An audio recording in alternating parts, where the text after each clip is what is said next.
నీటి సంపులో పడి ఓ బాలుడు మృతి చెందిన సంఘటన వికారాబాద్ జిల్లా ఏలాల మండల పరిధిలో చోటు చేసుకుంది. బాధితులు తెలిపిన వివరాల ప్రకారం వికారాబాద్ జిల్లా ఏలాల మండలం దౌలాపూర్ గ్రామంలో నివాసం ఉంటున్న వెంకటప్ప మల్లమ్మ కుమారుడు శివకుమార్ 5వ తరగతి చదువుతున్నాడు.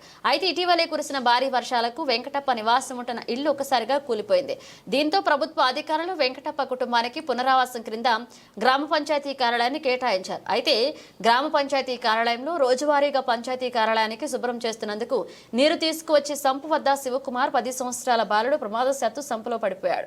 విషయాన్ని గమనించిన తల్లిదండ్రులు వెంటనే బాలుని బయటకు తీసి జిల్లా ఆసుపత్రికి తరలించారు. నీటిని ఎక్కువ శాతం తీసుకోవడంతో మృతి చెందినట్లుగా వైద్యులు తెలిపారు. దీనిపై పోలీసులు బాధిత ఫిర్యాదు మేరకు దర్యాప్తు ప్రారంభిస్తున్నారు.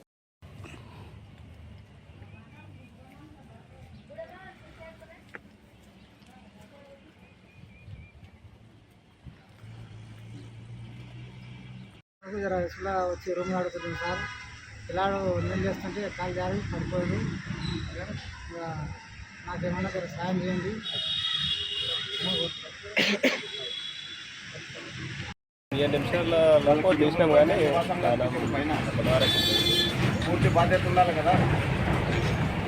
పడిపోయినాక జర వచ్చి రూమ్ ఆడుతుంది సార్. పిల్లాడు నేను చేస్తుంటే కాలు జారి పడిపోయాడు.